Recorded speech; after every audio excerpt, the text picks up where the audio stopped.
A ver, hoy día vamos a completar algo que nos falta de la política de curso. Ya vi que han entrado al CIWeb 28 estudiantes, pero solo 18 han leído han visto los documentos, no sé si los han leído. ¿No? Se supone que hay más de 40 estudiantes. Bueno, aquí en la política de curso está la descripción del curso, que es la misma descripción que está en el sílabus, en el programa de estudios, en el plan del curso. ¿Ya? Hay un programa resumido aquí, como les decía la vez anterior, que consiste básicamente en el estudio de los ciclos. Estos hay los ciclos de poder y el ciclo invertido. Este ciclo invertido puede ser para refrigeración o para calefacción, ¿no? Hay mezclas de gases, en realidad son gases y vapores, ¿no? Aquí dentro de esto hay el proceso de saturación adiabática, que es importante para el estudio de los procesos con aire, lo cual se estudia en esta parte de la termodinámica, la psicometría.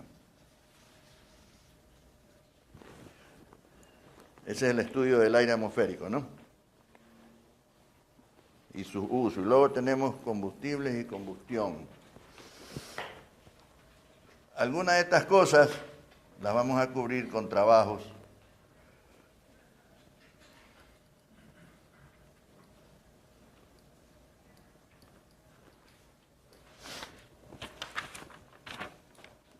La evaluación, en este caso sería la calificación. En el primer examen, en la reglamentación del SPOL consta como primera evaluación, que en realidad es el primer examen. Evaluación, como les decía en la clase anterior, es lo que hacemos para medir las habilidades, las aptitudes, las competencias, ¿no? Entonces, a eso se refiere esto, a la calificación. Entonces, hay un examen que es sobre 70 y hay unas lecciones que puede ser una, dos, escritas que valen 30. Aquí se explica que si alguien no asiste el día que se toma la lección, entonces tiene 0 ahí, ¿no? O sea que si tomamos una sola lección, ahí va perdiendo 30%.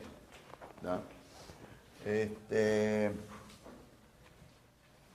Esto el reglamento de la SPOL dice que el examen tiene que ser máximo 70, mínimo 50, ¿no? El resto son aportes. Aquí tienen unos valores adicionales por los trabajos en el caso de que se asignen, ¿no? Las investigaciones bibliográficas que aquí se explican, ¿no? En el segundo examen, este es el examen históricamente del parcial y este acá es el final,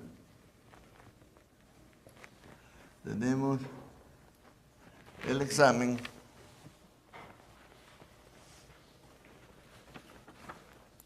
sobre 70, la lección escrita dice sobre 20 y hay unos reportes de laboratorios y de visitas. Se hace un solo promedio aquí sobre 10, ¿ya? Entonces aquí explica que en el caso del proyecto de curso, si hay proyecto, que es lo más probable, después que terminemos con esta parte, entonces ahí comenzamos a hablar del proyecto, ¿no? Entonces, en ese caso, esta calificación dice, Si se desarrolla un proyecto de curso, el examen valdrá 50, dice.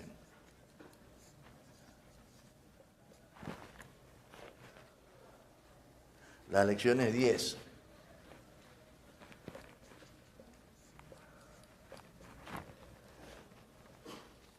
Y el proyecto 30. Proyecto de curso. Todos estos tienen extras, ¿no?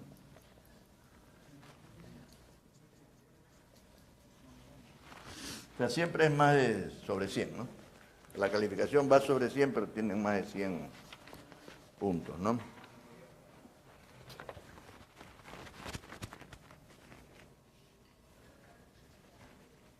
Estos son reportes de... O sea, la visita puede ser aquí o acá, ¿ya? Sí, pero es una sola, entonces... Ya. Dice ahí que si hay algún grupo que haga el reporte en inglés, entonces tiene todo igual, pero aquí es 40. ¿No? Ahora, lo recomendable es que el curso se apruebe con esto. Y eso allá debe ser para mejorar la calificación. Hay algunos estudiantes que quieren aprobar el curso con estas cosas de acá. Entonces, eso debe ser para mejorar la calificación, ¿no? Pero de todas maneras, tienen derecho a esos puntos, ¿no? La idea de los problemas es aprender a resolver los problemas, ¿no? Aquí en el curso vamos a aprender, o vamos a tratar de que aprendan termodinámica. Este no es un curso para hacer problemas. Vamos a hacer algunos cuantos problemas pues, cuando haya tiempo, pero lo importante es aprender la materia, no los problemas. Es un error eso de andar buscando problemas resueltos, entonces se limita a esos problemas resueltos, ¿no? Le sale algo que no se parece a eso y no puede, ¿no? Entonces, sí se van a hacer problemas, uno de ejemplo a veces aquí en la clase, y con el ayudante, ¿no? Problemas resueltos hay miles de problemas resueltos que se los puede, pero ese no es el chiste, ¿no? Sino es aprender a resolver los problemas, ¿no? Yo les di en la clase anterior una hojita con una metodología para aprenderlos a hacer en forma ordenada, ¿no? Ya habíamos visto lo que es la energía, ¿no? ¿Alguien se acuerda qué es la energía? Efectivamente habían algunos que han puesto que es la capacidad para hacer trabajo. Eso está dentro del concepto de la energía, ¿no? Pero no es todo. Entonces acuérdense, y hay alguno por ahí que por ahí ha oído la explicación y la ha puesto media, ¿no? Ha querido decirle que es un concepto de algo que se puede almacenar, transformar, transferir, ¿no? Conducir. Dentro de eso está la capacidad para poder hacer trabajo, pero el trabajo es una forma de manifestarse la energía, una. Hay cualquier cantidad de... Ahora, también es cierto que el trabajo tiene diferentes tipos de manifestaciones, ¿no? El trabajo se manifiesta de diferentes maneras. Cada vez que hay una fuerza que mueve algo, ¿no es cierto? Ahí hay trabajo, ¿no? Por ejemplo, cuando una máquina está funcionando y hace mucho ruido, ¿no? Ese ruido debe ser alguna fuerza que está aplicándose a algo, ¿no? Y entonces esa máquina que tiene mucho ruido debe estar perdiendo energía porque necesita consumir energía para producir el ruido, ¿no? Entonces, esa es una forma de manifestarse la energía. Otra vimos aquí, por ejemplo, cuando comprimo un resorte, ¿no? Ahí no estoy necesariamente aplicando una fuerza y desplazando una masa, pero estoy desplazando una resistencia, ¿no? Entonces, ese es el concepto fundamental es que la fuerza desplace algo. Si yo hago esto, ahí no hay trabajo, ¿no? O tal vez cuando yo hago el movimiento del cuerpo, ahí hay algo de trabajo. Pero por eso es energía en transición. Tiene que haber un desplazamiento. Si no hay desplazamiento, no hay trabajo. Igual para el calor, ¿no? Tiene que haber una diferencia de temperatura. Si no, la energía no se manifiesta como calor. Por eso hay la ley del equilibrio térmico, ¿no? Recuerden que equilibrio térmico quiere decir delta T igual a 0. O sea, la misma temperatura en los dos sistemas o regiones. Y la transmisión de calor es 0. ¿No? Entonces, el calor es una forma de manifestarse la energía. Y es transitorio. Por eso poníamos el diferencial de trabajo, lo poníamos así. Y el de calor así.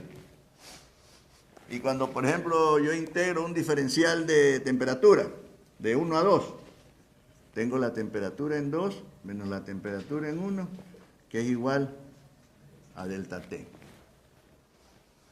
Si yo integro el diferencial de P, siendo la presión, esta P la presión absoluta de 1 a 2, estado inicial a estado final, este es P sub 2 menos P sub 1 igual a delta P. En cambio, cuando yo integro de 1 a 2 trabajo, esto es igual al trabajo de 1 a 2. Hubo, no me acuerdo si era 1 o 2, que me habían puesto delta Q y delta K, delta Q y delta W. No, yo les estuve diciendo, claro, que fue después de la lección, ¿no? No hay trabajo en 1 ni trabajo en 2. El trabajo se desarrolla de 1 a 2, ¿no? Calor no hay en 1 ni calor en 2. Calor se transfiere de 1 a 2. Por eso que está mal cuando se dice almaceno calor. El calor no se almacena. Cuando yo añado calor, la energía interna de ese sistema aumenta. Eso es otra cosa. Pero no es que se almacena el calor. Ya, es una forma, por eso le decía que hay algunos autores que dicen que el calor es un mecanismo para transferir energía, ¿no? Entonces el integral del diferencial de calor, de trabajo, es trabajo, ¿no? Entonces aquí puedo poner de 1 a 2 o simplemente W. Lo mismo cuando tengo que integrar un diferencial de calor en un proceso de 1 a 2, es igual a calor. Aquí le puedo poner que es el transferido de 1 a 2. Pero no hay delta Q ni delta W. ¿Ya? ¿A qué se refiere la primera ley de la termodinámica? Ahí algunos han contestado, ¿sí? Se refiere a la conservación de la energía. Algunos han puesto, dice, la primera ley se refiere a la conservación de la masa. O sea, no está totalmente mal, pero tampoco está bien, ¿no? La primera ley es la conservación de la energía, acuérdense. ¿Se acuerdan que veíamos un sistema? Dijimos que el sistema es una región del universo encerrado por una frontera imaginaria. Ahí es cuando yo le pregunto qué entiende por sistema, han dicho cualquier cantidad de cosas, ¿no? Eso sí nadie ha dicho que es sistema. Es una región del universo encerrada en una frontera imaginaria, ¿ya? Entonces, este es el sistema. Esta es la frontera, es imaginaria, ¿no? Por ejemplo, para un cierto análisis yo digo, las personas que estamos en este cuarto va a ser un sistema. Entonces, me imagino que hay una frontera aquí imaginaria en la que estamos metidos todos ahí, ¿ya? Y ahí hago el análisis, ¿no? Entonces, este es el sistema. Dice que la región del universo no contenida en el sistema, pero con la cual el sistema interactúa, ese es el medio circundante. Eso. ¿Y cómo establecemos que tiene interacción? O sea, está interactuando. Porque del medio circundante yo le puedo añadir calor, o esto, añadir calor, o este puede rechazar calor al medio circundante. Por ejemplo, tenemos una unidad de esas acondicionadoras de aire de ventana, ¿no? Ustedes van en el lado de atrás de ese aparato, ponen la mano y siente que está caliente, ¿no? Sale un aire caliente. Pero si usted se va a unos 5 o 6 metros más allá, esa parte ya no está interactuando con el sistema. ¿Sí ven? Asimismo, puede haber una región del universo que está en contacto con el sistema que permite que se haga trabajo, y también el sistema puede hacer trabajo. Y aquí se va a producir una variación de la energía almacenada, ¿ya? Entonces, dice la primera ley eso pusimos algo, pero la vamos a completar. Que en un cierto instante, cuando a un sistema se le añade una cantidad de energía, ¿ya?, se produce una variación de la energía almacenada y sale una cantidad de energía. ¿Ya? Entonces, ¿esto cómo lo escribimos? La energía que entra es igual a la variación de la energía almacenada más la energía que sale. ¿Ya? Entonces yo les decía también que si consideramos que lo que está entrando sea solo calor, inclusive les puse aquí la representación de un sistema no fluente. O sea, el sistema no fluente es un sistema cerrado a través del cual no puede transferirse la masa, pero puede transferirse energía. Acuérdense que calor y trabajo son las únicas energías o las únicas formas de energía que se pueden transferir al sistema independientes de flujo de masa. O sea, yo para transmitir calor no necesito transferir masa o para hacer trabajo. Aquí, por ejemplo, cojo esto y entonces estoy transfiriendo masa. Lógico que cuando se transfiere masa, se transfiere energía, ¿ya? Pero en este caso tenemos un sistema cerrado, ¿ya? No hay flujo de masa, pero hay flujo de energía a través de la frontera. ¿No? Si no hubiera flujo de masa ni de energía, el sistema sería aislado.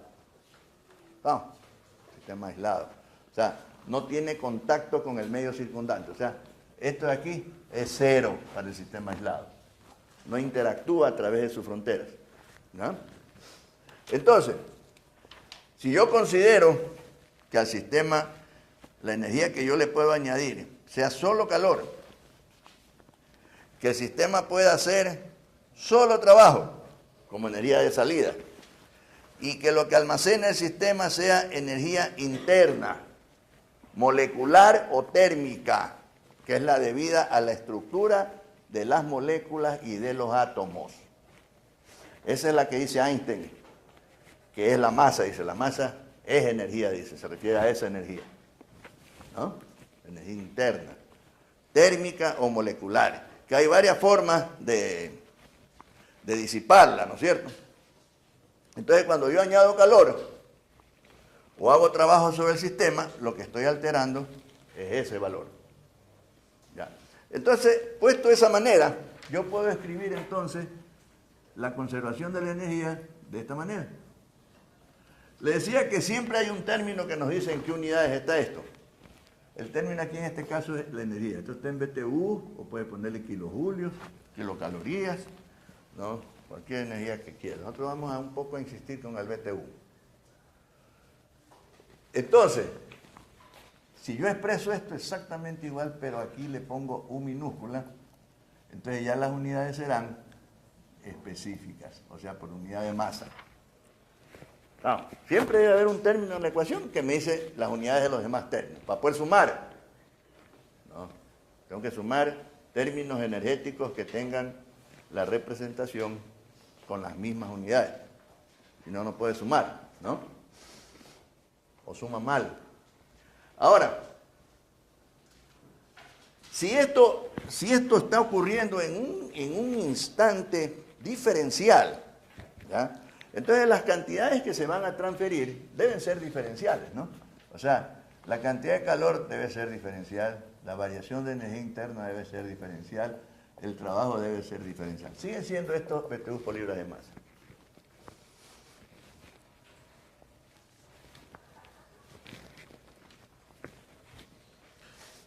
Fíjate, estamos revisando algunas cosas, ¿no? Acuérdense lo que era el estado, ¿no? ¿Quién se acuerda qué es el estado?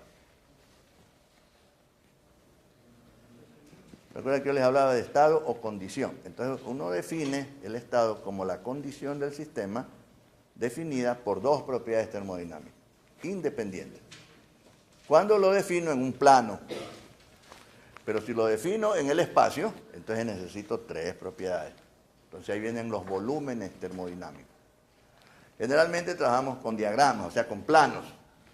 Y en el plano yo determino la condición o estado con un punto, ¿ya? Y ese punto les había dicho, por ejemplo, el diagrama, habíamos puesto creo que PB, aquí les decía que tengo el punto 1, entonces aquí tengo volumen específico 1, presión específica, presión absoluta, perdón, 1, P1, ¿ya? Si estoy por acá, punto 2, acá tiene un volumen B sub 2, tiene una presión P sub 2, ¿no? Entonces, este punto de aquí es lo que se llama punto de estado. Entonces, el punto de estado es el punto geométrico que define la condición del sistema en un diagrama termodinámico. ¿Ah? ¿Qué es el estado? Es la condición del sistema definida por dos propiedades termodinámicas independientes, es el estado. ¿Ya? Si este está en este estado y le ocurre algo, puede ser que sepamos qué pasó de aquí a acá o puede que no sepamos qué pasó. Lo que sí sé es que comienza en 1 y termina en 2. Este estado, 1 y 2, por el hecho de estar graficados ahí en el diagrama, ¿ya?, representan una condición de equilibrio. Habíamos dicho que equilibrio, o una sustancia está en equilibrio, cuando el valor de las propiedades termodinámicas en todos los puntos de su masa son las mismas. Por ejemplo, si yo tengo aquí que el volumen específico aquí es el mismo que aquí, la temperatura aquí es la misma, la presión, la entropía específica la misma, entonces yo puedo poner en un diagrama, en este o en cualquiera otro, ¡tac!, esa es la condición, o estado. Si hay alguna diferencia, por ejemplo, supóngase que yo cojo este émbolo y lo halo aquí un poco, lo halo así, entonces se produce un vacío, hay ausencia de masa, que hace que este que tiene un valor de presión positiva se venga para acá. O sea, a lo que te ahí, se viene. Y esa masa que se viene para acá deja atrás un vacío. Y ese vacío hace que esta masa que se vino para acá, pum, regrese una parte para allá y se producen unas turbulencias. Entonces ahí voy a tener diferentes densidades, diferentes presiones, diferentes temperaturas. Entonces ese punto no lo puedo graficar. Ese es un estado de no equilibrio. ¿Está? Acuérdense porque vamos a hablar del estado de equilibrio en algunas cosas. Entonces, pongámoslo geométricamente. Estado de equilibrio es aquel que puede ser graficado en el diagrama. ¿No? Acuérdense de eso. Cuando este pasó de aquí a acá, ocurrió un cambio de estado. Ese cambio de estado es precisamente, cuando va de 1 a 2, es lo que se llama proceso. Entonces, cuando le preguntan qué es un proceso, un cambio de estado. Le hice el ejemplo de cuando va estas parejas al registro civil a casarse, ¿no? A ver, vamos a aumentar en el compromiso de honor, que es prohibido adelantar o prolongar la mala noche. Si tiene problemas puede... ¿Ah? No, pero de pronto la que hablo le hace bulla.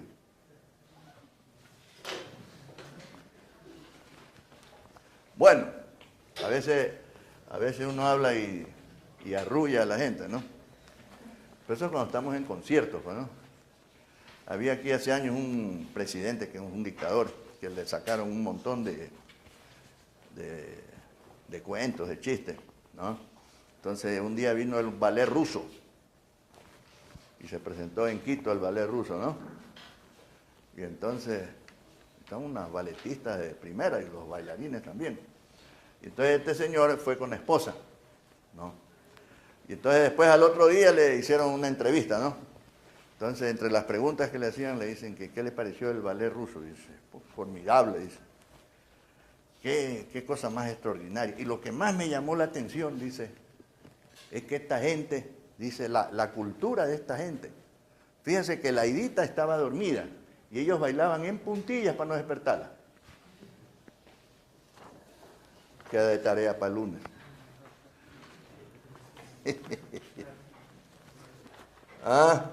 Bueno. Entonces, acuérdense, proceso es un cambio de estado. Y le hacía la comparación, les preguntaba, proceso y procedimiento, ¿no? La diferencia está en que en el proceso hay un cambio de estado, ¿no?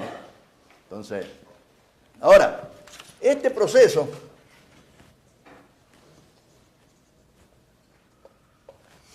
hay dos grandes clasificaciones de los procesos. Vamos a ver que hay unos procesos particulares que entran en cada uno de estos dos paquetes, ¿no? Hay uno que se llama reversible y el otro que es el irreversible. ¿Ah?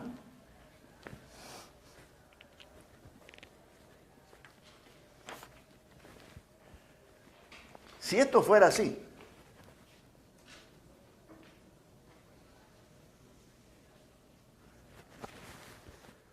ese es un proceso reversible.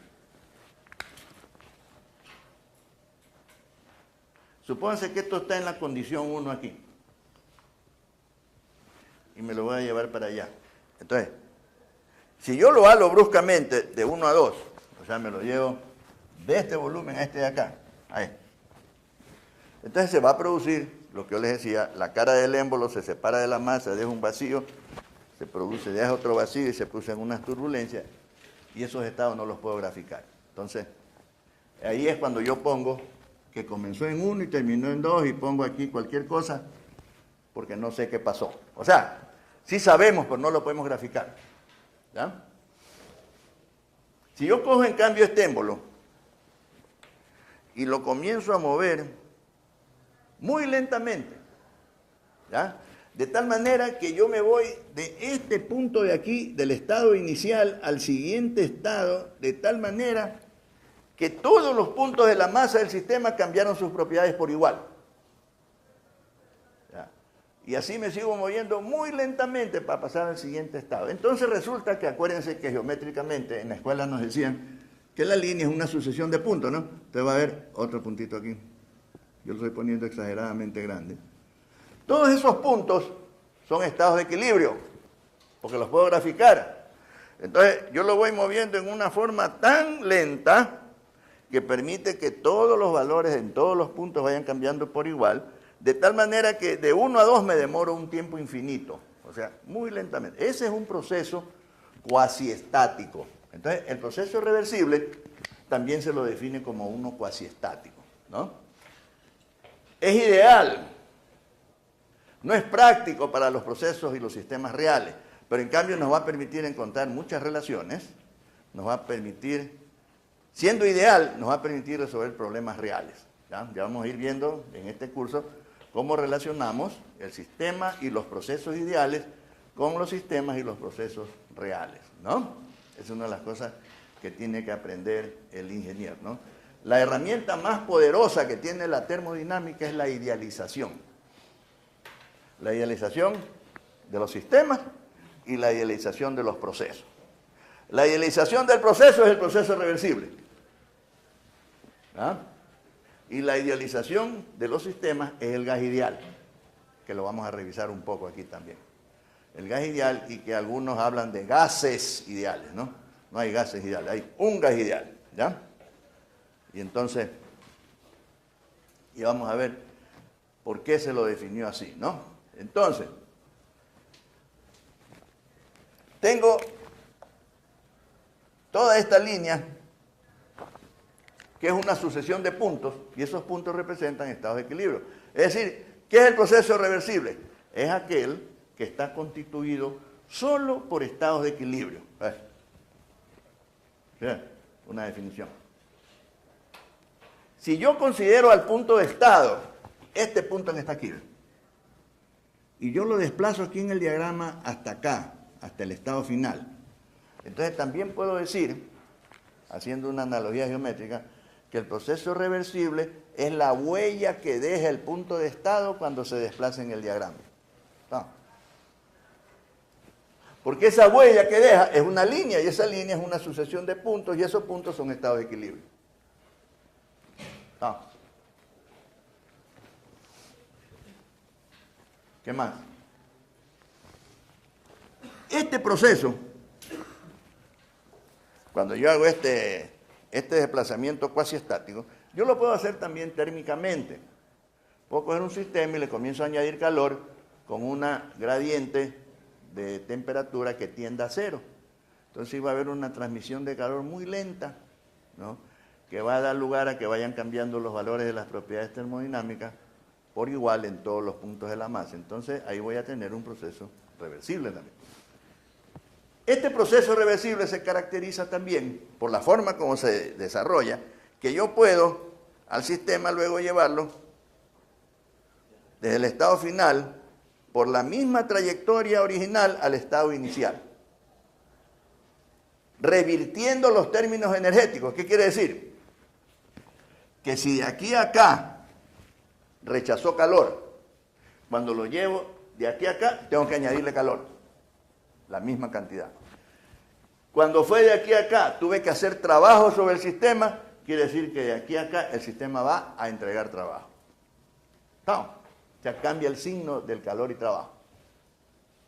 Esas son las características que definen a un proceso como reversible. ¿No?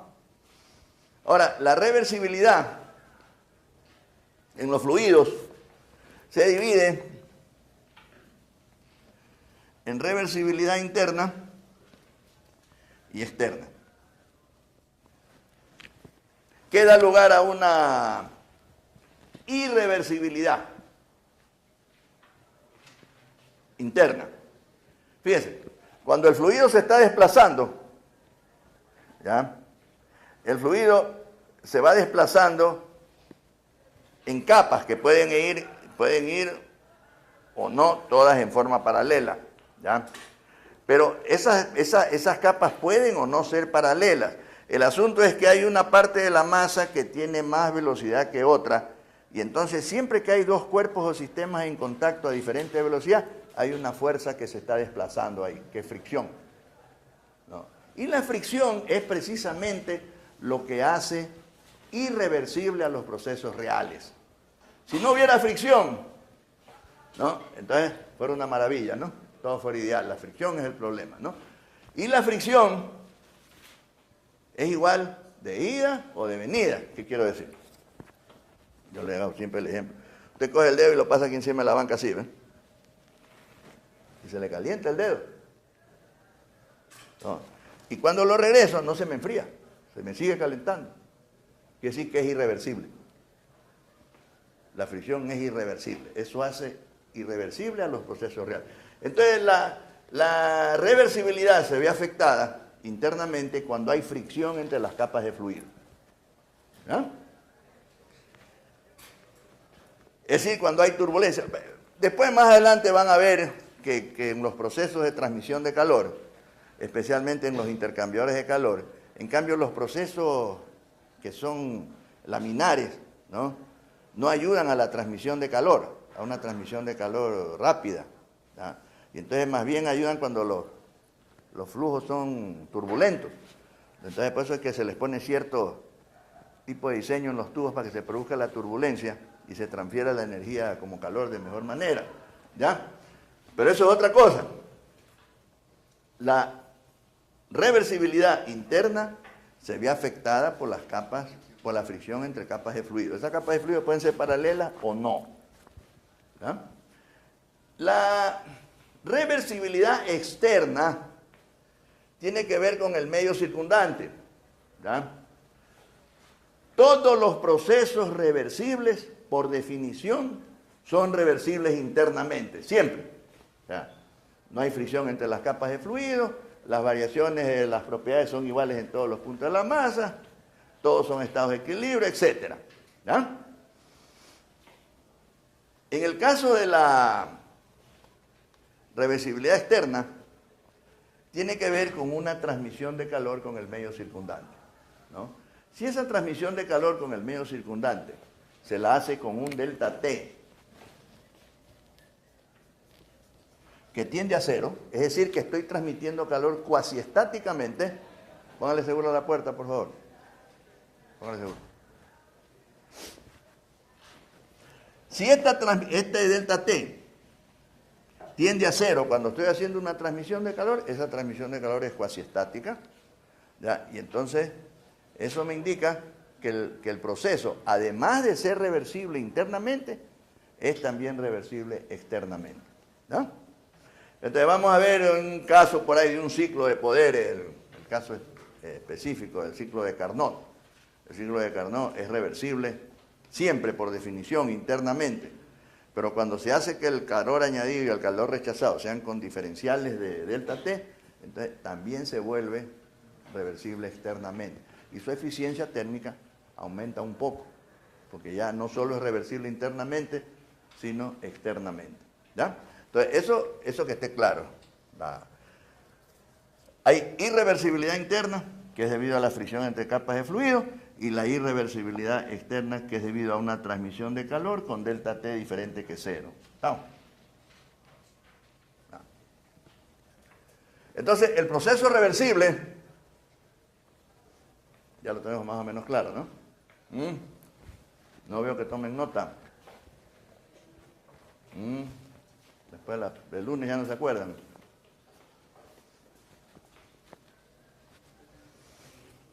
Ahora viene después y le preguntan, ¿cuál es el proceso irreversible? Ahí la respuesta, después que nosotros desglosamos al proceso reversible, decimos todo lo que se puede decir del proceso reversible. Entonces, el proceso irreversible es aquel que no es reversible. Porque si no, habría que decir, es el proceso en donde los estados no son de equilibrio, es el proceso en donde el sistema no puede regresar. Es decir, cuando yo digo que en el reversible yo puedo regresarlo de aquí a allá, revirtiendo los términos del calor y trabajo, no quiere decir que cuando sea irreversible no pueda regresar. Pónganse que es irreversible. Si yo lo traigo de aquí a acá, ¿ya? No quiere decir que no puede regresar de aquí para allá. Lo que pasa es que si de aquí a acá vino sin trabajo o con una cierta cantidad de trabajo, para llevarlo para allá tengo que hacer trabajo en una cantidad mayor posiblemente, o añadir calor, ¿no? Es como cuando tienes tú un tanque, eso de, para inflar las llantas, un tanque con aire comprimido, ¿no? El aire ahí está con una presión alta, te abre la válvula o le pone a la llanta y entonces se sale el aire a una presión menor, ¿no? Entonces ese proceso no es reversible, porque para yo volver a meter a ese aire en el tanque, tengo que hacer trabajo con el compresor.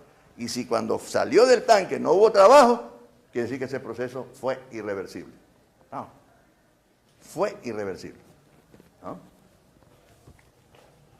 Entonces, eso es importante porque quiero ir a la segunda ley, que ya empezamos a decir algo. Fíjense, cuando se estableció la primera ley, la primera persona que estableció la primera ley, o sea, la conservación de energía, fue el señor Bernoulli. Él escribió, pero dicen que él no sabía lo que había escrito. Entonces, después de 100 años, fíjense, cuando se empezó a hablar de la segunda ley, ¿no? Ahí se dieron cuenta que ya Bernoulli 100 años antes había hablado de la primera ley. Porque históricamente la primera ley decía que calor y trabajo son mutuamente convertibles. Esa es una definición histórica de la primera ley, calor y trabajo. Pero esta gente, cuando empezaron pues a hacer la experimentación, comenzaron a desarrollar las máquinas, a hacer las pruebas, entonces veían, pues no, oye, ¿y dónde se me va la energía? Yo consumo tanto, quemo aquí tanto combustible y lo que estoy midiendo acá que puedo hacer como trabajo es menos. ¿Cómo es la cosa? ¿No? Entonces ahí empezaron a pensar en la segunda ley, que no todo el calor que se añade se convierte en trabajo. Entonces, una ley es cuantitativa, la otra es cualitativa. No. Entonces, tengo una fuente térmica, vamos a ponerle un sistema, y tengo un sumidero. Este es fuente térmica, fuente calórica o cuerpo caliente. Desde ahí es donde yo añado calor al sistema. Y este cuerpo frío se llama también sumidero de calor. Entonces, ahí es donde yo rechazo el calor. La característica de estas dos, que son lo que constituiría el medio circundante de este sistema, esto más esto sería el medio circundante de este sistema, ¿ya? Es que en el caso de la fuente térmica, por más calor que esté entregando, su temperatura no se altera. Y el sumidero se caracteriza porque por más energía que reciba como calor, su temperatura no se altera. Por ejemplo, donde hay las centrales térmicas, siempre hay al lado un lago, un río, ¿no? Algún lugar donde se pueda rechazar el calor, y esa temperatura de esos lagos, esos ríos, no se ve afectada. De pronto en la parte que está ahí cerca del intercambiador de calor, de pronto, pero el lago no altera su... No, el rato que comience a alterar la temperatura del lago o del río, entonces ya deja de ser sumidero, ¿no? Inclusive hay lugares en países desarrollados donde no ha habido, en un lugar necesitan poner una planta y no hay el lago, construyen el lago, hacen el lago, ¿no? Así como tenemos nosotros aquí 2 lagos, pero allá van algunos ahogados, no ha servido para otra cosa, ¿no?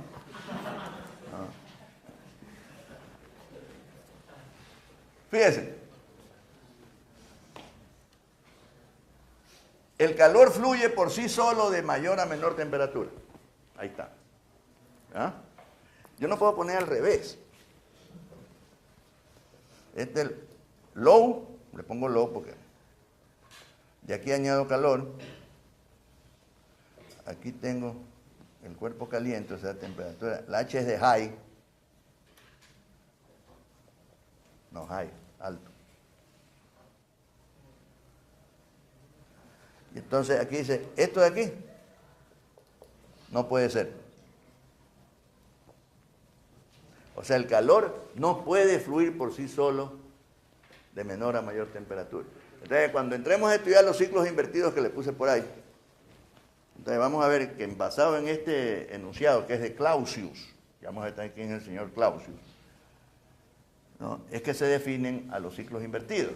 Entonces dice que el calor no puede fluir por sí solo de menor a mayor, al menos que se haga trabajo sobre el sistema.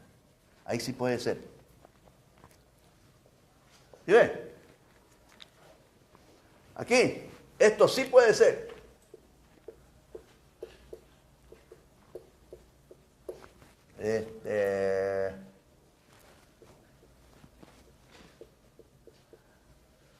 Ahí, este es alta. Sistema. Este es el sistema. La letra sale a veces feas, pero es legible, ¿no? Ve, aquí es donde esta gente se dio cuenta, ¿no? Cuando dice, oye, si yo le añado calor, trabaja. No, esto no puede ser.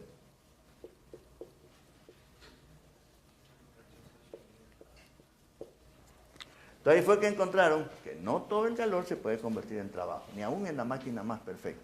Se necesita que el sistema sea capaz de poder rechazar una parte. Entonces ahí se comenzó a pensar, bueno, ¿cómo es la cosa? O sea que si yo le pongo aquí el sumidero, ahí sí puede ser. ¿Sí? Entonces quiere decir que cuando yo añado una cantidad de calor al sistema, hay una parte, esta de aquí, que es 100% convertible en trabajo. De todo el calor que yo añado, ¿no? Y hay otra parte de ese calor que yo añado, por ejemplo en las calderas, te quema un combustible y ahí sale una cantidad de calor que le añade al agua. Esa energía que tiene ese vapor, cuando va a la turbina, no toda se hace trabajo. No.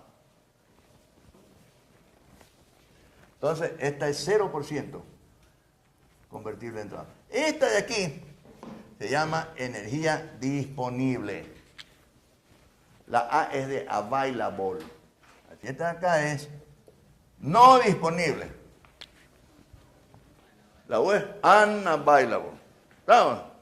Entonces, eso quiere decir que cuando yo transfiero energía como calor, hay una parte que es energía útil, energía que es disponible, energía que se puede convertir en trabajo. Ahora, como ustedes saben, los procesos reales son rápidos. Las máquinas reales son de alta potencia, es decir, convierten la energía a alta velocidad, la energía en calor en trabajo. ¿Ya? Entonces, no toda esa energía que se pudiera convertir en trabajo se alcanza a convertir en trabajo. Entonces, usted le mete gasolina a un carro, ¿ya? Esa gasolina la quema dentro del motor para aumentar la entalpía del aire. A lo que aumenta la entalpía del aire hace mover los pistones, ¿ya? Y entonces se alcanza a quemar casi todo el combustible, ¿ya? Y entonces ya el pistón está yendo y viniendo rápido. Entonces una de esas ya bota los gases y ahí en los gases se va un poco de energía que podía haberse hecho trabajo. Pues usted le pone la mano en el tubo de escape y está caliente. En cambio pone un motor que esté quemando un combustible que se pueda quemar de mejor manera que la gasolina o el diésel, el gas por ejemplo, entonces esa energía se aprovecha mejor, se combustiona más rápido, ¿no? Y además tiene más poder calorífico. Tiene más potencia calorífica, entonces usted le pone la mano en el tubo de escape y lo gasta a ¿no? Entonces ahí se está aprovechando de mejor manera la energía disponible, ¿ya? Entonces, la tarea del ingeniero es tratar de convertir esta energía disponible en la mayor cantidad en trabajo. ¿No? Entonces, como yo le hice el dibujo precisamente así, ¿no? Técnicamente, las máquinas son de bajo rendimiento. Técnicamente. ¿Qué quiere decir? Que las máquinas que reciben energía proveniente de una transmisión de calor para hacer trabajo, ¿no? Son de bajo rendimiento. Es decir, que de todo este calor que se añadió, hay un porcentaje pequeño que se está convirtiendo en trabajo. Entonces, ustedes deben tener presente que las máquinas son de bajo rendimiento térmico. El rendimiento térmico es cuánto del calor añadido se convierte en trabajo. ¿No? En cambio, mecánicamente, las máquinas sí son de alto rendimiento. Las máquinas, otras máquinas y otros sistemas son de rendimiento alto. Por ejemplo, las calderas, ya vamos a ver en la próxima clase. Las calderas tienen un rendimiento altísimo. Están por 97%. ¿No? Entonces, porque no hay trabajo por ahí. No hay trabajo. El trabajo por medio es la cosa. Entonces, le decía que esto debe funcionar así. Ahí sí puede ser y así también. ¿Ya? Para que un sistema, un fluido, pueda hacer trabajo a base de energía que recibió con calor, necesita poder disipar una parte. ¿Y esa energía que va a disipar qué es? O sea que esa es, acuérdense que estas son leyes de la naturaleza. O sea que lo que dice la naturaleza es que cuando usted combustiona un combustible que lo ha sacado de la tierra, ¿ya? Esa energía que usted la rechaza al medio circundante, al sumidero, ¿ya? Eso contribuye a un equilibrio de la naturaleza, porque la naturaleza dice que esa energía no es útil. El problema es la parte de energía útil que se debería convertir en trabajo y no se convierte en trabajo. Entonces, cuando yo rechazo por el tubo de escape del carro una cantidad de energía que pudo convertirse en trabajo dentro de la máquina, estoy produciendo una contaminación térmica del ambiente. Eso sí afecta, cuando yo la rechazo. ¿Y qué es una contaminación térmica del ambiente? Una contaminación térmica es un riesgo que puede permitir que la temperatura del sumidero aumente. Eso parece ser que está ocurriendo en la Tierra, dicen que está subiendo la temperatura de la Tierra. Es porque hay tanta energía que se la convierte en trabajo y no se la hace trabajo. O sea, se queman combustibles y no se lo aprovecha como trabajo. Por eso es que las máquinas, ustedes ven que ahora, antes de botar los gases por el tubo de escape, esos gases calientes le pasan para precalentar el aire que va a entrar a los cilindros, para mover algún sistema, si es un combustible pesado, para bajarle la densidad al combustible. O sea, aprovechan ese calor para no botarlo a la atmósfera, porque lleva energía útil, energía disponible, energía que debería convertirse en trabajo y no se convierte. ¿Ah? Eso dice la segunda ley. ¿Ah? Eso dice la segunda ley. Entonces, tiene varios enunciados, ¿no? Dice la segunda ley, por ejemplo, los cambios espontáneos conducen a estados más probables. ¿Sí han leído ese enunciado? Los cambios espontáneos conducen a estados más probables. Entonces ahí, ¿qué es un cambio espontáneo y qué es un estado más probable? Un cambio espontáneo, usted lo ve, esos diccionarios baratos. Entonces dice, un cambio que se da por sí solo. Nada se da por sí solo. Nada. ¿No? Nada. Hay un ejemplo, una varilla metálica, rígida, bien asentada aquí, con una punta bien dura, y me consigo una esfera así mismo, dura, metálica, que no se deforme, y que esté su masa bien balanceada, ¿verdad? Y me meto en un cuarto que tengo el piso y las paredes aislados, los tumbados, para que no vaya a haber ningún tipo de vibración o variación de temperatura que pudiera dar lugar a que se afecte la condición que va a tener esta bola metálica que la voy a colocar aquí.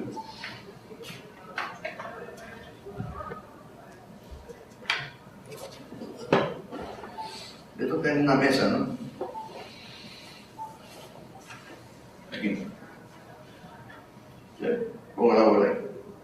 Entonces yo coloco la bola aquí, en esta punta.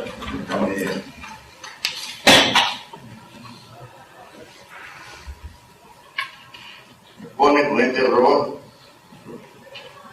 Entonces la bola se queda un rato ahí, ¡pum! Se cae. Entonces se cayó solita ahí. Madre mía, solita.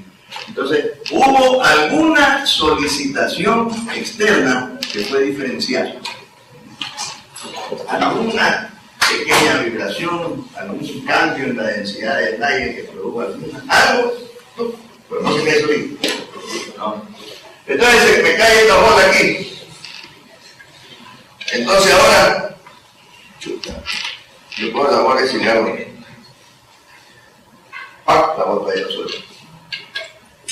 Entonces todavía puedo ¡pum! Salgo con la bola empujándola aquí del lado, Carlos Ferrero llegó a la escalera y ¡pum!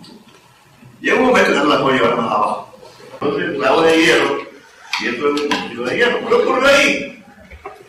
Hubo una reacción que se produjo en forma infinitesimal entre el oxígeno que está en el aire con el hierro que estaba en este clavo. Y se fue produciendo un óxido de hierro. Entonces quiere decir que ese cambio espontáneo condujo a este clavo de hierro a un estado más probable, es decir, que puede estar en mejor condición de equilibrio con el ambiente nuestro cuando está oxidado que cuando no está. Por eso es que cuando encuentran minas de hierro, el hierro está como óxido, separado, ¿no? Entonces, eso quiere decir la segunda ley.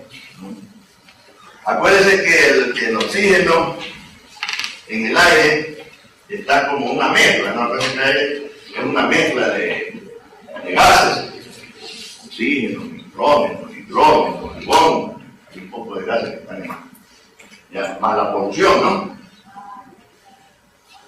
Es diferente al oxígeno que está en el agua, ¿no? Entonces el agua es H2, ¿no? Y todos los seres vivos consumen oxígeno, todos los seres vivos consumen. El hombre necesita oxígeno para vivir, los animales, las plantas, y por los animales están los peces. ¿Ya? Pero los peces lo que respiran no es este oxígeno de aquí, sino que en el agua hay oxígeno este que está en el aire disuelto, ¿ya?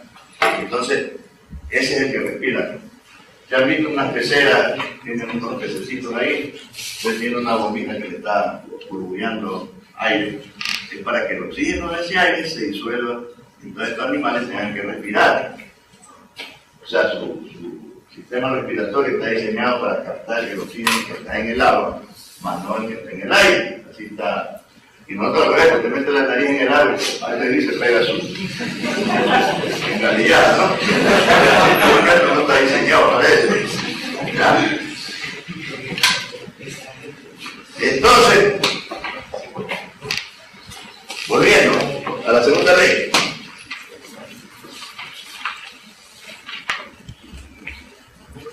Tiene varios enunciados, me decía, ¿no? Ahí vamos a ir presentando algunos, ¿no? Otro ejemplo que siempre le cuento, por ejemplo, los seres vivos, nosotros, ¿no? Y todos los seres vivos, ¿no? Durante su vida, desde que nacen, ¿no?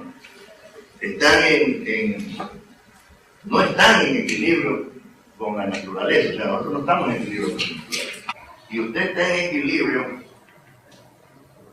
con la naturaleza cuando lo entierran y se hace polvo. Ahí estamos en equilibrio. Mientras tanto, es una lucha permanente con la naturaleza del organismo.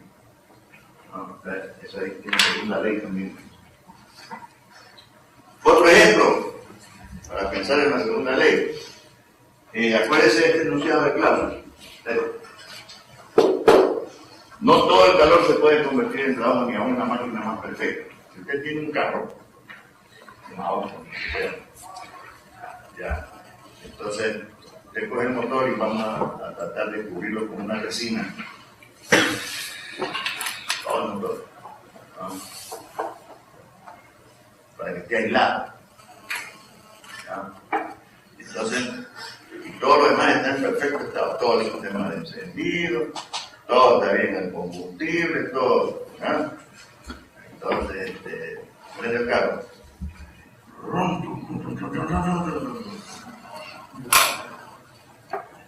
Se vuelve otra vez. Y no da.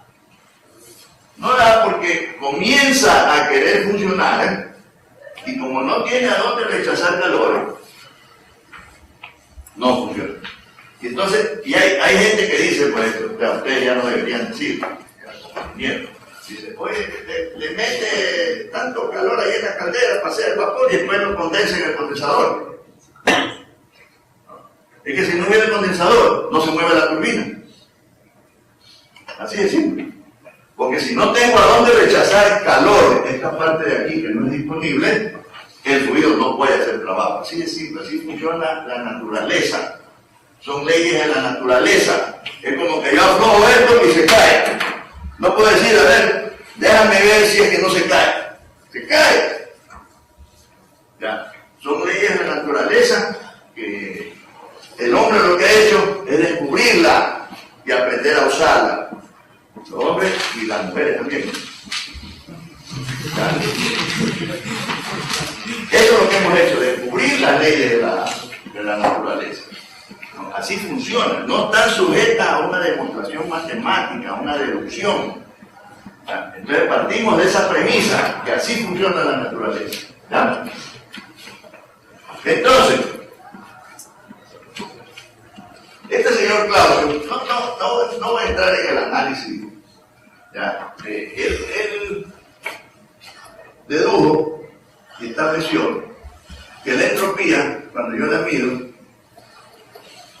es igual al integral de D sobre T en un proceso reversible. Por eso le hablaba de proceso reversible.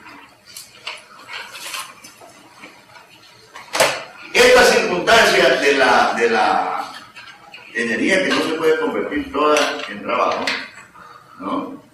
Es decir, la energía disponible y la no disponible, dio lugar a que se encuentre una propiedad. Es decir, la entropía es una consecuencia de la segunda ley. Si no tengo la entropía, no puedo definir la diferencia entre energía disponible y no disponible. Así como en la primera ley, cuando esta gente decía, oye, yo aquí meto 100 y solo me salen 80. ¿Qué está pasando aquí? Entonces ahí vino en esa época un láser, dice, oye, quiere decir que aquí hay una energía interna que se incrementó en 20. Entonces la energía interna es una consecuencia de la primera ley. Si no hay energía interna, no se puede explicar la primera ley. No. Si no hay entropía, no se puede explicar la segunda ley. ¿Ya? Entonces, acuérdense que la variación de entropía, ¿ya? Hay una definición también que la podemos poner como valor absoluto. Lo que pasa es que en ingeniería nosotros las propiedades no las podemos medir como valores absolutos. Lo que sí podemos medir los cambios, ¿no? Yo digo, yo no sé cuánta energía tiene esto inicialmente, no puedo medir. ¿No? Pero lo que sí sé es que con esto le aumenté 20. ¿No? Y para mí como ingeniero eso es suficiente. ¿No? Me interesan los cambios, las variaciones. ¿Ya? Entonces por eso la representamos así. ¿Ya? Y entonces, y está definida así solo cuando el proceso es reversible. ¿Ya? Ahora, los diagramas, ustedes verán ahí en la descripción del curso, una de las cosas que aquí supuestamente deben salir dominando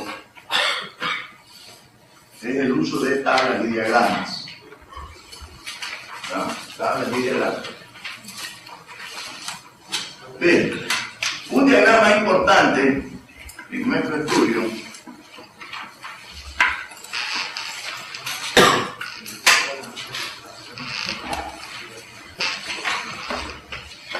diagrama T.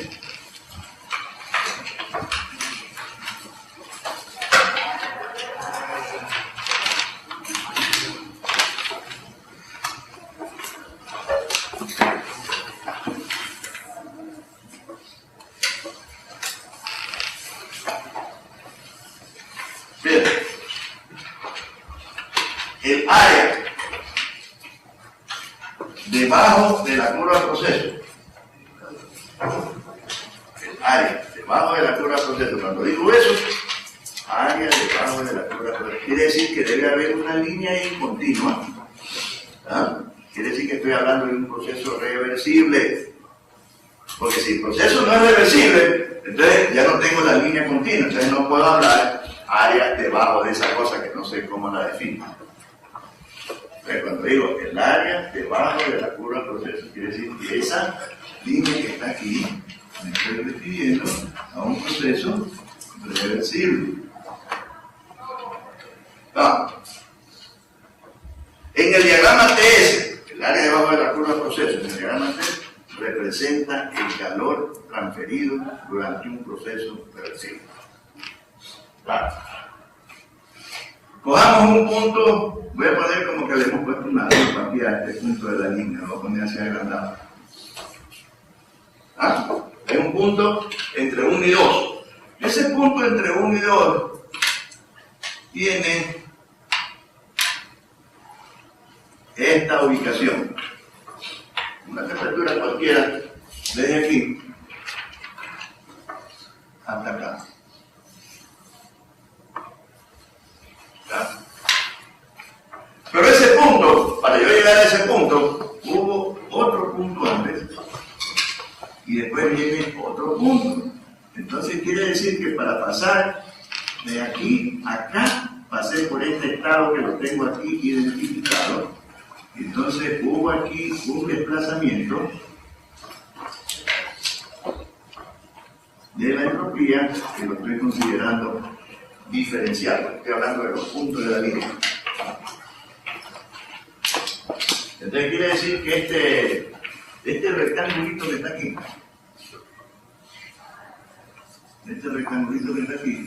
es la altura por la base. Ese es el área del cerebro. Entonces cuando yo integro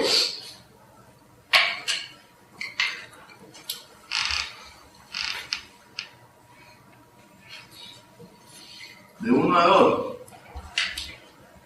estoy integrando desde aquí hasta acá. Esto me define el área, le vamos a poner así, debajo de 1 a 2.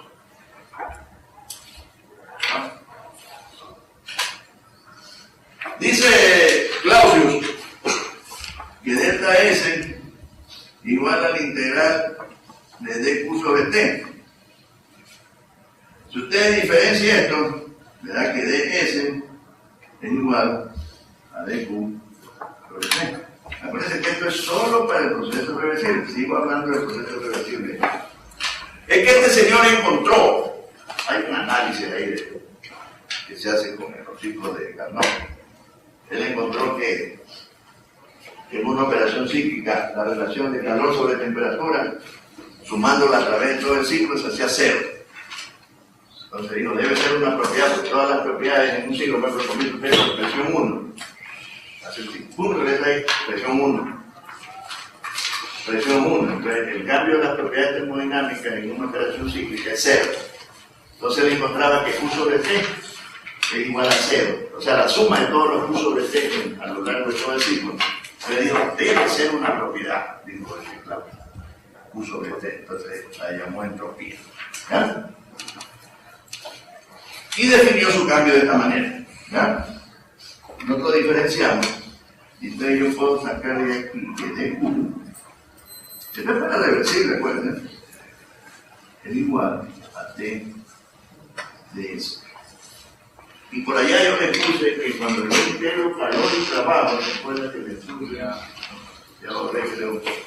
Yo le había dicho calor, trabajo. El integral de calor es calor. El integral de trabajo es trabajo. Otra. Después, pues me acuerdo. ¿Por qué? Pues pongo esta rayita aquí. ¿Ya? Entonces, cuando yo integro el calor, este de aquí me debe dar Q. Vamos.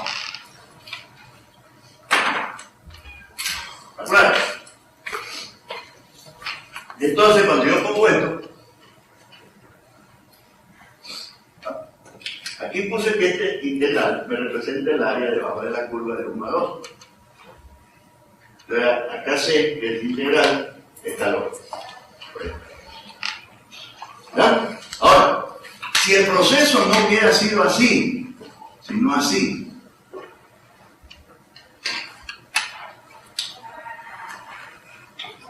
el integral debe ser más grande. La relación entre S y T ya es diferente. El área debajo de la curva es mayor. Entonces yo viendo el área digo, oye, se va a transferir más calor porque hay más área. Y si fuera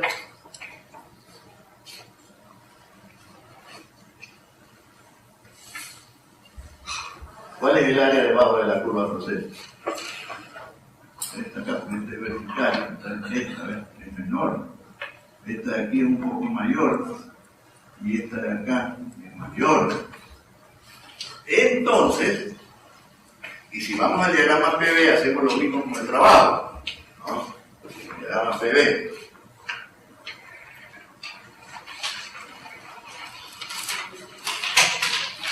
De aquí a acá hay un trabajo. Así mismo hago el mismo análisis y me sale que esta rayita, esta ranita de aquí es PdB. Entonces integro PdB y me da todo esto.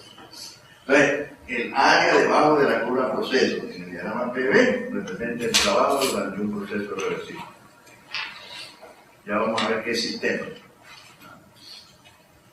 Aquí en el PV. Acá, lo ya vamos a ver. Ahorita con este de acá. Bueno, este le pongo porque si el proceso hubiera sido así, el área es diferente. Entonces, según la forma que tenga el proceso, según la forma que tenga la curva del proceso, la cantidad de calor o trabajo va a ser mayor o menor. Entonces definimos al calor y al trabajo como funciones de trayectoria. Fíjense que aquí, cuando yo estoy hallando el integral, tuve que ir sumando todos estos puntos, los rectangulitos que se van produciendo aquí, así.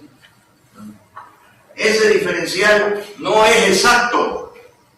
Es una aproximación que con exactitud tiene una diferencia diferencial, ¿ya? Pero no es exacto. En matemáticas, no sé con quién cogieron matemáticas, pero ellos deben haber dicho que estas funciones, cuyo valor en integral depende de la forma, son funciones de trayectoria y sus diferenciales no son exactos, ¿ya? Entonces, por eso es que cuando integramos, sale el área, ¿ya? Y entonces si eso representa calor por las propiedades TDS que estamos multiplicando, entonces decimos que el área bajo la curva proceso en el diagrama TS representa el calor durante un proceso reversible. Nada más. Puede ser sistema con flujo o sin flujo, no importa. Solo necesitamos que el proceso sea reversible para decir que el integral TDS es calor. ¿Ah? Entonces, cuando yo reemplace en la ecuación de la energía, en vez de calor, de dQ, reemplazo TDS, estoy asumiendo de hecho que el proceso que estoy considerando es reversible. ¿Ah? O sea que si yo, en esta ecuación que había escrito por aquí, vamos a ver, yo pongo esto.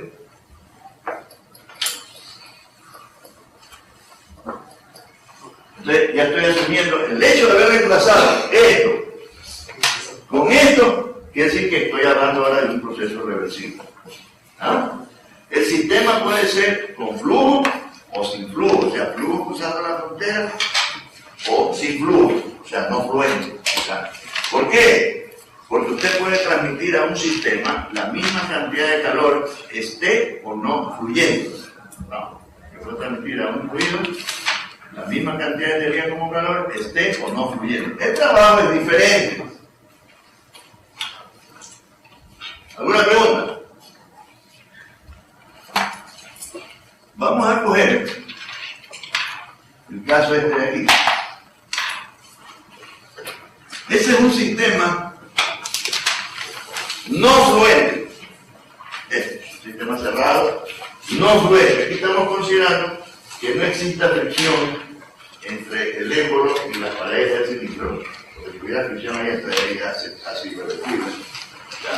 Entonces yo voy a representar aquí, cuando esto se esté desplazando, ya lo vamos a poner desde aquí, voy a ir así, atado.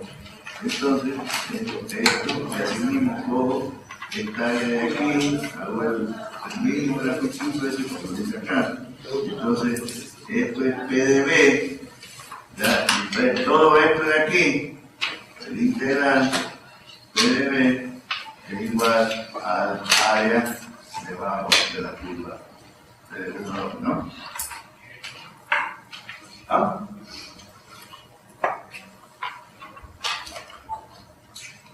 A ver.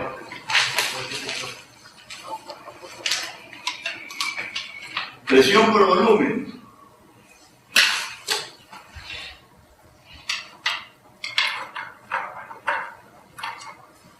Presión es fuerza sobre área. ¿Ya? Aquí pongamos aquí L cuadrado. ¿Ya? Y este de aquí, el volumen, es L al cubo, ¿no es cierto? Vamos. Entonces, si yo simplifico esto con esto, me da fuerza, porque esto de aquí, fuerza por distancia, es W. ¿Ah? Entonces, cada vez que multiplicamos presión por volumen, ese producto representa energía. Trabajo de energía. ¿Saben que ustedes por ahí el producto P por B? PdB, lo que sea, pero presión por volumen, esto es energía. Entonces, yo puedo, esto que está representado en forma diferencial, ponerle acá que es igual al trabajo. Es decir, que el diferencial del trabajo es PdB. Pero esto es para ese tipo de sistema, para esto. Entonces, el integral debajo de la curva proceso en el diagrama PV representa el trabajo durante un proceso reversible, ¿ok? puedo dibujar, pero en un sistema no fluente. Sistema no fluente, que el flujo es diferente. Vamos. O sea que aquí sí hay que tener en cuenta el tipo de sistema. En el caso del calor, no. Acuérdense que el calor se transfiere por igual a la sustancia, esté o no fluyendo. Vamos. Esté o no fluyendo. ¿Ya? Entonces, si yo cambio la trayectoria, entonces el área debajo de la curva va a cambiar. Quiere decir que la cantidad de trabajo va a cambiar. Por lo tanto, el diferencial de trabajo no es un diferencial exacto. El trabajo es una función de trayectoria. Dice, en función de trayectoria, aquí quiere decir que su cantidad depende de la forma que tenga el proceso. Cosa que no ocurre con las propiedades termodinámicas, con la presión. Por ejemplo, la diferencia de presión de aquí a acá, no importa que esto pase lo que sea ahí, mientras comience aquí y termine acá, esta diferencia de presión sigue siendo la misma. ¿Sí ven? ¿Por qué? Porque el integral del diferencial de presión de 1 a 2 es P sub 2 menos P sub 1. Entonces las propiedades termodinámicas son funciones de punto y su diferencial es exacto. Cuando se integra y el valor final menos el valor inicial, la función es de punto, ¿ya? Su diferencial es exacto. Entonces las propiedades termodinámicas son funciones de punto. No todas las funciones de punto son propiedades termodinámicas. Se tiene que acordar. ¿Por qué? Porque vamos a ver después cuando estemos integrando la energía cinética de 1 a 2, el caso 2 menos caso 1. Ya en la ecuación de energía ya vamos a resolver ese tema. Esa es función de punto, pero no es propiedad termodinámica, ¿no? Y le digo función de punto porque su diferencial es exacto, ¿no? Yo integro el diferencial de energía cinética y el valor final menos valor inicial. ¿No?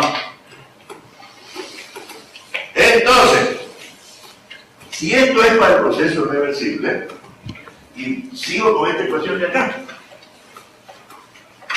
entonces a esta ecuación la voy a escribir ahora. Fíjense que ya puse TS, me estoy refiriendo a un proceso reversible. V1 es la energía interna, que es una propiedad termodinámica.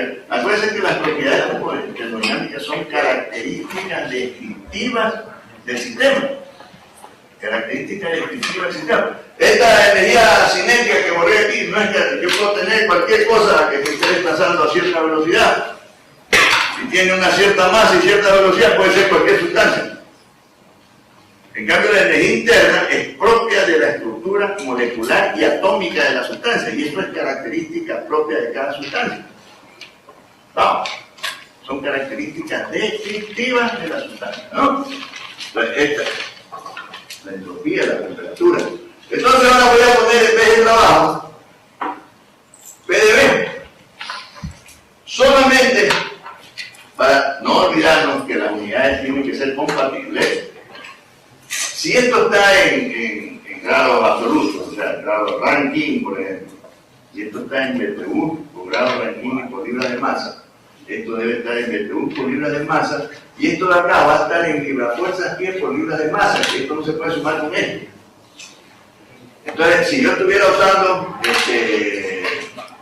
Newton, Julio, de pronto los factores de conversión se me hace igual a 1, entonces este lo voy a convertir con J, para que las libras fuerzas pie se me hagan. Acuérdense que J es 778 libras de fuerza por cada pie y BTU. Es decir, que un BTU es igual a 778 libras de fuerza pie. Si yo tengo que coger una fuerza de 778 libras, desplazarla a un pie. Ahí hubo un BTU. Y en cambio un BTU es la cantidad de energía que a nivel del mar usted le añade a una libra de masa de H2O para que la temperatura suba 1 grado Fahrenheit. O sea que es una unidad chiquita, o sea que no es mucho. Entonces, esta J, esto se llama equivalente mecánico del calor. Y ese equivalente mecánico del calor no es otra cosa que la constante de Joule. Dicen Julio,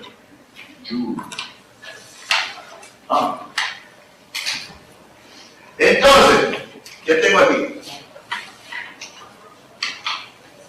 Esa J es un factor de conversión de unidades, nada más. Pero ahí tengo temperatura, tengo entropía, tengo energía interna, tengo presión y tengo volumen específico. Tengo 5 propiedades termodinámicas. Yo partí del enunciado de la primera ley. Después dije que solo añado calor y solo recibo trabajo y solo almaceno energía interna. Después dije que el proceso lo voy a considerar adiabático. Después dije voy a considerar que el sistema además sea no fluente. Fíjense, todas esas cosas estoy haciendo. Y finalmente llego a esta expresión. Y esta expresión resulta que contiene 5 propiedades termodinámicas. La otra, olvídese de la otra, que es un factor de conversión de unidades, nada más. Entonces, esta ecuación se vuelve una herramienta poderosa porque me está relacionando entre sí a 5 propiedades termodinámicas. ¿Ya? Entonces, esta es una, ya vamos a ver, son 2. Es una de las famosas ecuaciones TDS. ¿Ya? Esta está más asociada, es aplicable a cualquier sistema, a cualquier proceso. Está más asociada al no fluente porque en base a eso hice la deducción. ¿Ya? Esto, por ser una relación de propiedades, se convierte en una expresión que es aplicable a cualquier sistema, cualquier proceso. Cuando digo cualquier sistema, es con flujo o sin flujo. Cuando digo cualquier proceso, reversible o irreversible. ¿Ya?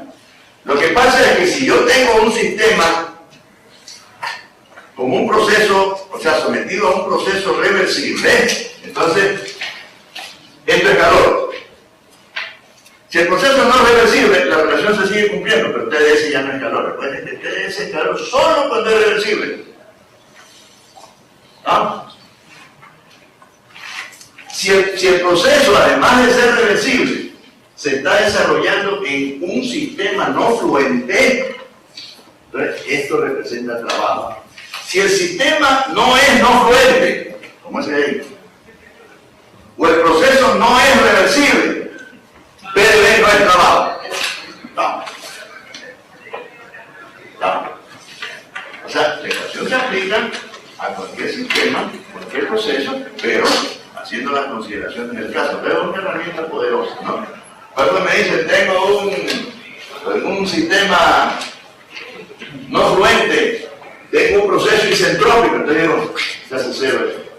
Isentrópico dice que esto no varía, entonces la llegar a cero. Entonces tengo que el trabajo es igual a la menos variación de energía interna. Entonces,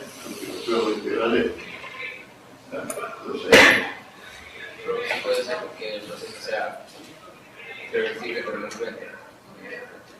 Bueno, puede ser reversible y el sistema que no es claro. O sea, si considero que ese sea el sistema, que no fluente y que el proceso sea reversible, esto es calor y esto es trabajo. ¿Ya? Pero si el sistema es de flujo estacionario, o sea, tiene flujo, ¿ya?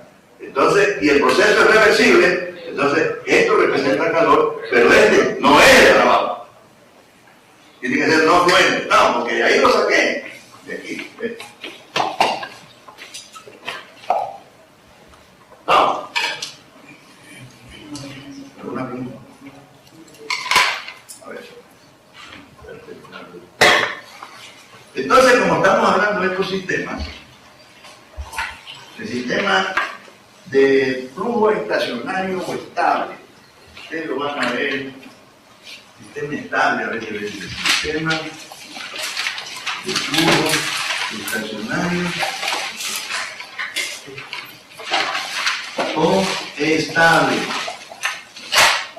Para los que hablan inglés dice steady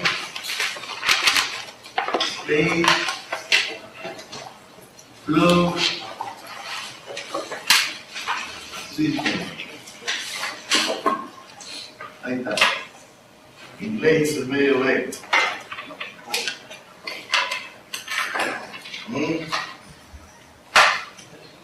Sí, ¿no? Ahí la gente me comienza a decir eso, ¿no?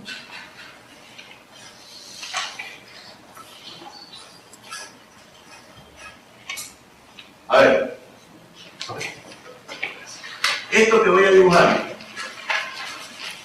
a veces le dicen diagrama de cuerpo libre. Yo no sé por qué dicen diagrama de cuerpo libre, ¿no?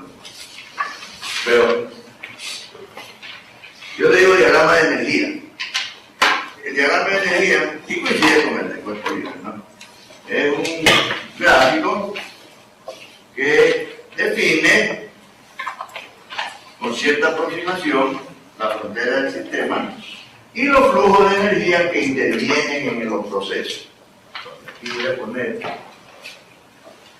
que por aquí tengo la frontera 1 y por aquí está entrando una masa M1. ¿Ya? Entonces esta tiene energía U1, aquí tengo una referencia de Z0, entonces tiene de aquí acá una altura Z1, tiene aquí una velocidad V1, una vez que la velocidad es un vector, ¿ya?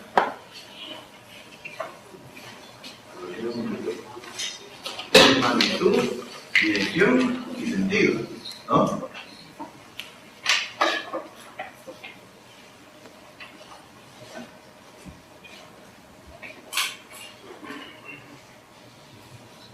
Entonces está entrando una masa ahí, tiene aquí en la frontera presión 1, tiene volumen específico. Mire, yo hago la diferencia, esta B de aquí es para volumen específico y esta B que la hacemos así es para velocidad. Por si acaso, ¿no? ¿Qué más? Ahí atrás tengo presión 1, volumen 1, velocidad 1, energía interna 1, porque hay una masa 1 que está entrando, ¿ya? Y por acá le vamos a poner como que está saliendo la masa por acá, en 2. Y tengo así mismo la altura Z2, tengo energía interna 2, tengo que manera velocidad 2, está saliendo masa 2, tengo presión 2, volumen específico 2, y todo lo que más quiera. Y por otro lado a este sistema le estoy añadiendo calor más o menos. ¿Ah? Y el sistema va a ser capaz de poder hacer trabajo. Y aquí adentro hay una variación de energía, hay una variación de masa. Más o menos para ver esto que llegó así medio raro, ¿no? El caso que tiene una turbina, a la turbina entra vapor, sale vapor, la turbina puede estar rechazando calor al medio circundante y está haciendo trabajo. Ahí estaría todo eso metido. Entonces, ese es el diagrama de energía. ¿Ah? O sea que de repente traen alguna lección, y dice, haga el diagrama de energía.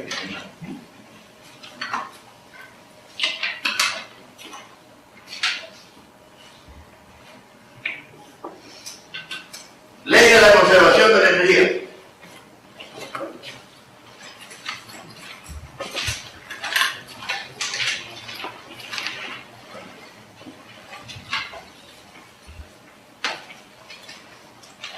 La energía que entra es igual a la variación de la energía almacenada con la energía que sale. Sí.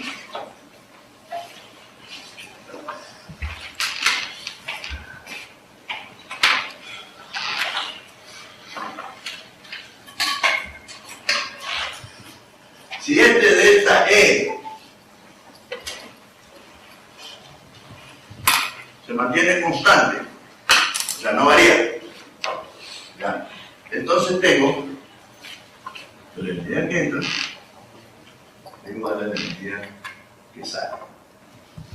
Y para que eso ocurra, deben las propiedades termodinámicas en cada punto de la masa del sistema permanecer constantes. No igual, no igual, como en el caso del estado de equilibrio. Lo que quiero decir es que si aquí tengo una presión, esa se mantiene constante durante el tiempo que haga el análisis.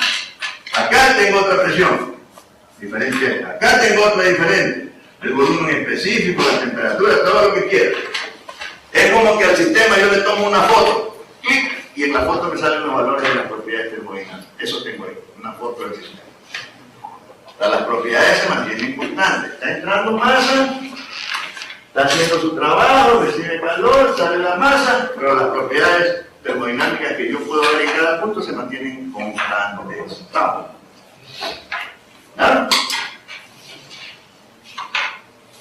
Eso, más la condición de que todo lo que entra es igual a lo que sale, es la definición del sistema de flujo estacionario o estable. Eso tiene que darle para poder considerar a este sistema. Entonces, a ver, entrando, 1, B1, vamos a poner la bota para no olvidarnos de la actividad. Z1,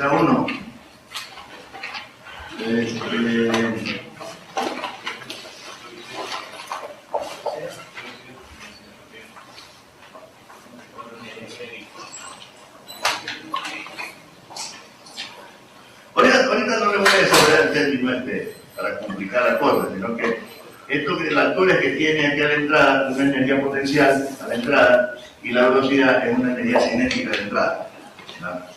Entonces, está entrando Q, ¿no?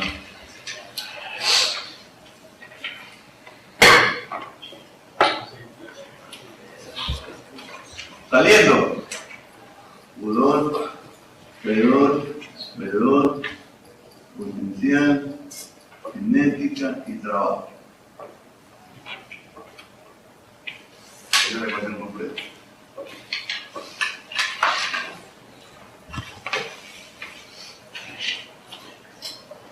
¿Sí se acuerdan qué es esto?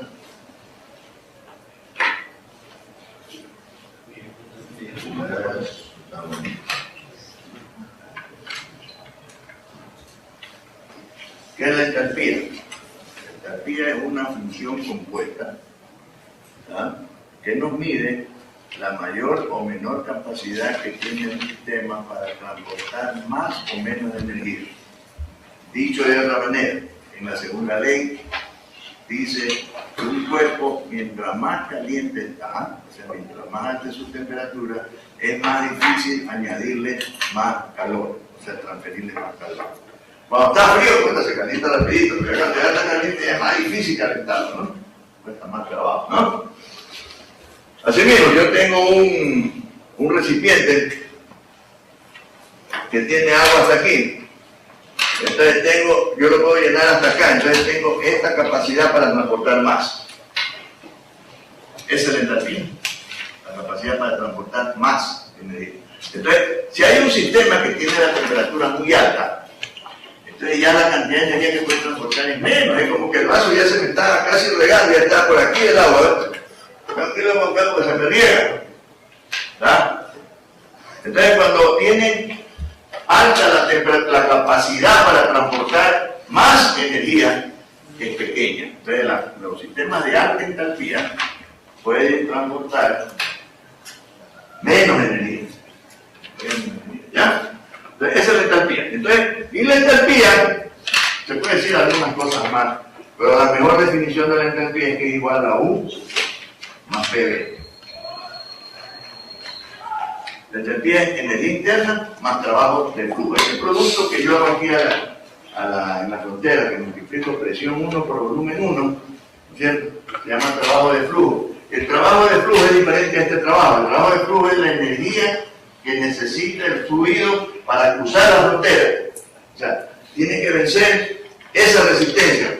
Si yo desgloso esto, me va a dar fuerza por distancia, ¿no? Hicimos por aquí el análisis de eso, ¿ya? Entonces, esa es la energía o trabajo de flujo.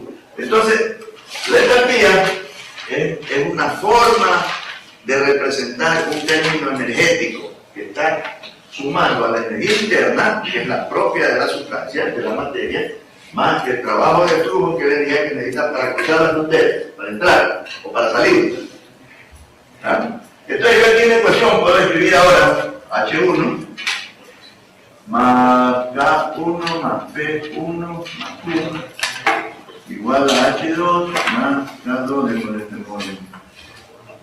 Vamos a ver. Esta es ecuación de la energía. Algunos autores dicen ecuación del calor, le dicen así. Porque despejan el término Q, ¿no? Entonces, la ecuación del calor o la ecuación de la energía de este sistema de flujo estacionario establecería Q igual a H2 menos H1 más K2 menos K1 más P2 menos P1 más W. Es decir, que Q es igual a delta H más delta K más delta P más W. Diferencialmente expresado sería de Q igual a DH más DK más DP más DW. Esta es la ecuación. No, esa es la ecuación completa de flujo estacionario estable. ¿Ya? Sin embargo, esta ecuación de acá, que es la ecuación de la primera ley, es la forma más general de la ecuación de la energía. Cuando le pregunten cuál es la forma más general de la ecuación de la energía, no le comenten más grande, no es esa. Porque esa es aplicable a cualquier sistema, cualquier proceso. Acuérdense que era la conservación de la energía, tenía que igual variación de lo que está almacenado más lo que sale. ¿Ya? Entonces, la ecuación de la energía en su forma más general es esta. Esta es que nosotros la particularizamos al sistema no fluente cuando agüe. Pero esa ecuación se puede aplicar al sistema no fluente o al sistema de flujo estacionario, es igual. Por eso es que cuando no puedo determinar los términos de calor o trabajo, con esta ecuación, tengo la ecuación de la energía en su forma general. Puedo sacar el delta U y tengo calor, trabajo, entonces ahí después ya está, ¿no? Entonces, por ejemplo, supóngase que, a ver, ustedes ya tienen que haber visto la turbina, ¿no? Tengo una turbina a vapor. La turbina es a vapor, no es una turbina de vapor, no es de vapor, es de hierro. A vapor, ¿no? Entonces, entra el vapor por aquí, tiene entalpía 1, ahí estoy poniendo la energía interna que va con la masa y P por B, ¿no? Y por acá va a salir por 2, tiene entalpía 2, ¿no? Y entonces va a tener velocidad, altura, ¿no? Va a haber energía cinética, energía potencial. Pero cuando se diseña la turbina o cualquier otro dispositivo de eso, se establecen condiciones. Esas condiciones son las condiciones con las que va a funcionar, con las que debe funcionar, ¿verdad? Entonces, aquí en cierta forma es lo que hay que hacer cuando ustedes tienen un problema. Lógicamente los problemas a veces tienen una frasecita para que se le pone en medio, ¿no? Para que no sea tan fácil. Pero es cuestión, por eso en el examen yo le he hecho que por lo menos lean 2 veces el problema. Algunos no lo leen ni la mitad. Entonces, y cuando hacemos los problemas es exactamente eso, sino que tiene números. Y claro, los números significan sacar la entalpía, la energía interna, la entropía, entonces ese es el trabajito que hay que hacer, ¿no? Entonces, fíjense, primero, en esa metodología que yo le dice que hay que identificar qué tipo de sistema es. Porque para poder hacer el análisis termodinámico, parece que el análisis termodinámico es la obtención de la ecuación de la energía. Ese es el análisis. ¿Ya? Para yo poder hacer el análisis termodinámico de un sistema, tengo que saber para qué es y cómo lo hace. Si usted no puede contestar esas dos preguntas, no puede hacer el análisis, ¿sabe? ¿No? Esta turbina es un dispositivo que permite que entre el vapor con una presión alta. Esta tiene presión 2, que es bastante menor que la presión 1. Se expansione, y cuando se expansiona, entrega esa energía a un rotor que comienza a dar vueltas. Ahora, ese rotor, ¿cómo es que funciona en las turbinas? Ustedes han visto esas mangueras de jardín, esas mangueras plásticas, ¿no? Ese es el mejor ejemplo. Pónganle que esté así, no tan así, pero...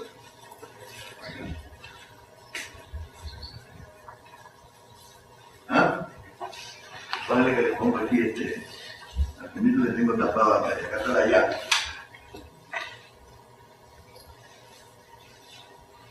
Se que abre la llave, pues, la manguera tiende a ponerse recta. ¿Ya?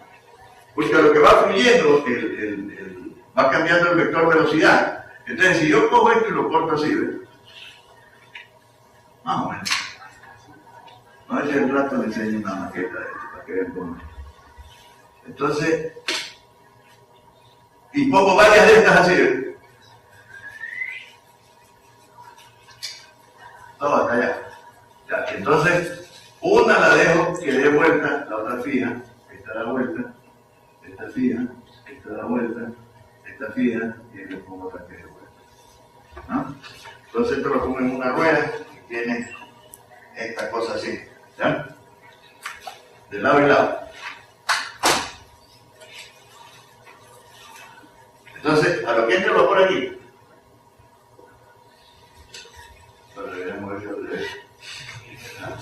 pero que entra el vapor, entonces comienza esto a desplazar, y entonces entra esto que está fijo en la carcasa. Entonces, a lo que cambia el vector de velocidad, lo que hace que el giro así, hace con la rueda, y eso ocurre cada 180 grados. Cada 180 grados. Entonces produce un par. ¿Ya? Ese par, que se va produciendo cada 180 grados, hace que esa rueda dé vuelta. Entonces, para que esto fluya de esa manera, tengo que tener aquí presión alta y acá presión baja. O sea, el vapor se expansiona. Y a lo que yo hago mover esa rueda, la energía tiene que salir de algún lado. Tiene que salir de este vapor que se está expansionando. Entonces el vapor entrega energía como trabajo al rotor de la turbina para que se desplace. Entonces, ya la energía que tiene esto, ¿ya? Es un trabajo termodinámico, ¿no? Que es energía de flujo. Y el trabajo que voy a obtener aquí en el eje de la turbina va a ser trabajo mecánico, ¿ya? En este análisis termodinámico, cuando yo hago el diagrama de energía, los valores que estoy representando se refieren al fluido. Cuando yo pongo aquí trabajo de la turbina en el análisis termodinámico, no es el trabajo que está haciendo la turbina en el eje, es el trabajo que hace el fluido cuando pasa por la turbina. No. Es como cuando tiene las bombas, dice el trabajo de la bomba, cuando está haciendo el análisis termodinámico. No es el trabajo o la energía que está consumiendo la bomba, no. Es la energía que está recibiendo el fluido cuando pasa por la bomba. No.